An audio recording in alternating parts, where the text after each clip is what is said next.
AV Clinic som navštívila z dôvodu toho, že som sa dopočula o jej veľmi dobrých recenziách, ktoré majú. Sama pre seba som chcela vyskúšať, ako by to vyzeralo, keď by som si dala nadvihnúť ovisajúcu pleť, ktorú už mám, hej, čo sa týka aj môjho veku, pretože už 50 je dosť, by sa dalo povedať. A chcem to proste vyskúšať. Ide leto a nakoľko ja milujem slnko, tak som sa rozhodla pre túto alternatívu, čo sa týka nití, že potom sa tomu slnku nemusím vyhýbať.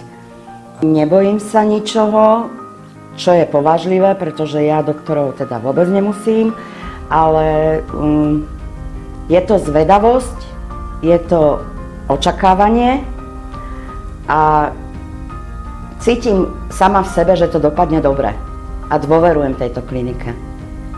Očakávam, že budem vyzerať ešte krajšie, aká som. A to by bolo asi tak všetko.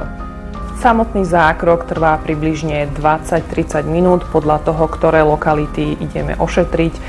Či zdvíhame len spodnú časť tváre, alebo sa zdvíha aj stredná časť tváre, podľa toho, koľko nití používame, ale približne okolo tých 20 až 30 minút.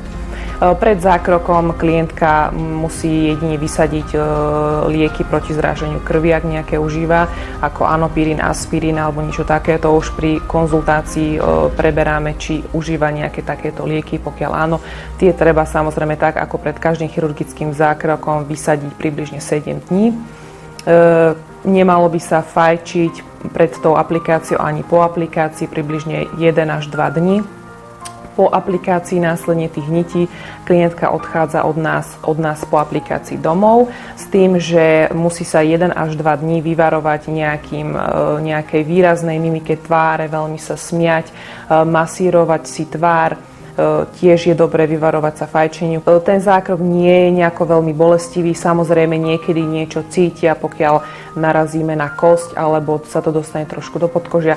Tie bolesti tam môžu byť, ale sú naozaj veľmi mierne a dajú sa zvládnuť bez problémov. Približne za 6 až 8 mesiacov dojde k plnému zmetabolizovaniu týchto nití a potom vlastne dochádza ešte k okolí týchto nití dochádza k tvorbe kolagénu, stimulácii kolagénézy, fibrózy, ktorá vlastne nám ešte udrží tie tkanivá dlhšie v tej pozícii, ktoré chceme vlastne dosiahnuť. A ten efekt by mal trvať približne do tých 2 rokov.